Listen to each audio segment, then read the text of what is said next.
Hey, y'all, come look at this.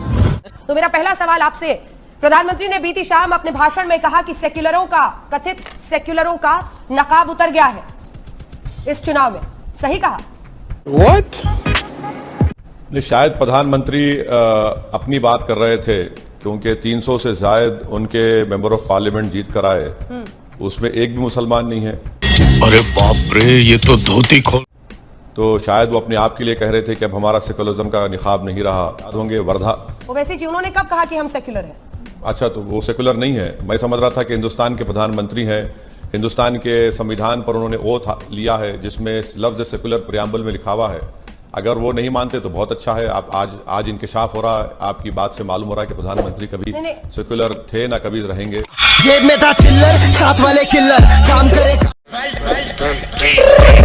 I got broads in Atlanta, just to lean in the family, credit cards and the scammers, hitting the licks in the bank, legacy. मेरा मुंह निकल गई, मेरी जबान टूट गई। सीधी सी बात मुझे बताइए कि आप कुछ महीने कुछ दिन पीछे जा रहे हैं ओवैसी जी, लेकिन आप 2010 का जिक्र नहीं कर रहे। आप तो कहते हैं कि आप कांग्रेस के भी खिलाफ हैं, आप बीजेपी के भी खिलाफ हैं, लेकिन जब कांग्रेस 2010 में एनपीआर लेकर आई थी तब आपने ये विरोध नहीं किया था। जो मनमोहन सिंह के जमाने में एनपीआर हुआ था, क्या उसमें सिटीजनशिप से कनेक्शन किया गया था? क्या उसमें सिटीजन आपकी और मेरी सिटीजनशिप को वेरीफाई किया जा रहा था? नहीं, अब के बार किया जा रहा है। क्या उस वक्त यह पूछा गया था कि मैडम श्वेता के वालिद वालदा का नाम और उनकी डेट ऑफ बर्थ और डेट ऑफ प्लेस क्या है? नहीं पूछा गया, अब पूछा जा रहा है। यहाँ कुछ तो गड़बड़ है, जरूर कोई ना कोई गड़बड़। क्या उस वक्त श्वेता मैडम से पूछा गया था कि आपका मोबाइल नंबर दीजिए, आपका पासपोर्ट दीजिए? क्या वो मैंडेटरी था? अब मैंडेटरी कर दिया गया है। तो यही तो मैं कह रहा हूं, इसमें और उसमें फर्क है। ये फर्क है जो बयान कर रहा हूं।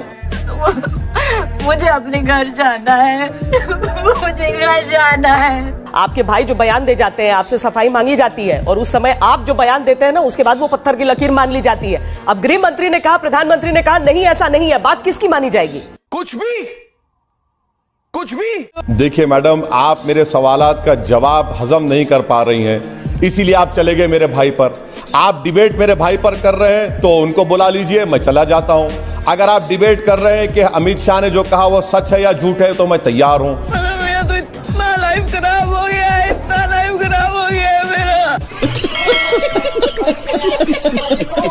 मैं आपको मिनिस्ट्री ऑफ होम अफेयर्स के वेबसाइट से कोट करके बता रहा हूं और आप दूसरी जगह चले जा रहे हैं। मैडम, कब तक आप लोग गवर्नमेंट को सपोर्ट करते रहेंगे? मत करिए ना। देखा आपने लापरवाही का नतीजा है। कभी सच्चाई को तो मान लीजिए।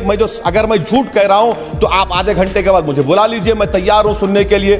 मैं तो मिनिस्ट्री ऑफ होम अफेयर्स के वेबसाइट से कोट करके बता रहा हूं आपको डिफरेंस।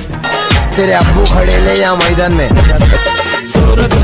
वैसे जी, जब आप ये कहते हैं आपकी शिनाख्त है, जब मैं आपसे बात कर रही हूँ तो जो एकदम जो फर्स्ट इंप्रेशन आता है वो आता है हम सब की शिनाख्त तो हिंदुस्तानी है।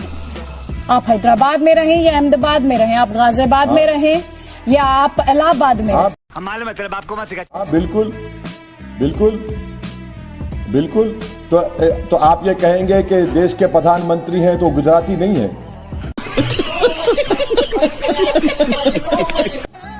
गुजरात से नहीं आते वो। अमित शाह देश के गृह मंत्री हैं, गुजरात के नहीं है।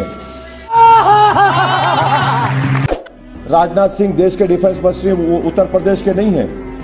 मैडम, यही तो समझ आ रहा हूं कि भारत में जो फेडरलिज्म का कॉन्सेप्ट है ना, स्टेट्स की आइडेंटिटी है, हम स्टेट्स को मानते हैं, ये सब मिलके हम तमाम को भारत का शहरी बनाते हैं। ये तो कोई अलग अलग तो नहीं है ना।